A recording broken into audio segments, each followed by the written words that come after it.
జైనబ్ రావుజీ అక్కినేని అఖిల్ పెళ్లి జరిగింది కానీ, అక్కడికొచ్చిన శోభిత, నాగచైతన్యలు మాత్రం కొద్దిగా సెపరేట్‌గానే ఉన్నారు. అయితే శోభిత, నాగచైతన్యలు ఇద్దరు కూడా అలాగే గెస్ట్‌ల కన్నా ఎక్కువ, పెద్ద కొడుకు కన్నా తక్కువ అన్నట్టుగానే వాళ్ళు ఆ పెళ్ళికి రావటము, అక్కడక్కడ తళుక్కుమని కనిపించడము, ఆ తర్వాత అక్కడి నుంచి వెళ్ళిపోవడము జరిగింది.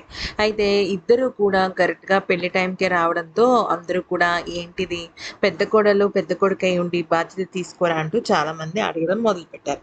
అయితే ఒక సంఘటన చోటు చేసుకుంది. నాగార్జున ఏంటంటే ఆహ్, పెళ్లి, రిసెప్షన్ ఇవన్నీ చేసిన తర్వాత ఒక ప్రత్యేకమైన మీట్ ఏర్పాటు చేశారు. అదేంటి అంటే జైనబ్ వాళ్ళు అరబ్‌కి సంబంధించి అంటే వాళ్ళు ముస్లిం మతానికి చెందిన వాళ్ళు కాబట్టి అరబ్‌కి సంబంధించిన కొన్ని కొన్ని దేశాల్లో వాళ్ళకి బిజినెస్ డీలింగ్స్ అనేవి ఉన్నాయన్నమాట.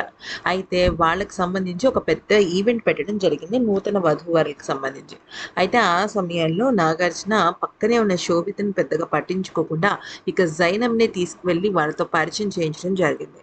కానీ కొంతమంది అక్కడ నుండి ఆ వీడియోని చూస్తున్న వాళ్ళు శోభితకి కరెక్ట్ జడ్జిమెంటే వచ్చిందని, ఎప్పుడైనా సరే మంచిగా ఇన్వాల్వ్ అయితేనే బావుంటుంది. లేకపోతే బాగోదంటూ చెప్పుకుంటూ వస్తున్నారు. మరి ఈ వీడియో నచ్చితే మీకేమనిపించింది? మీరు కూడా శోభిత, నాగచైతన్యలు అఖిల్ పెళ్ళిలో కనిపించలేదని అనిపించిందా? లేదంటే అది కరెక్టే అనుకుంటున్నారా అనేది కూడా కామెంట్ సెక్షన్‌లో చెప్పండి.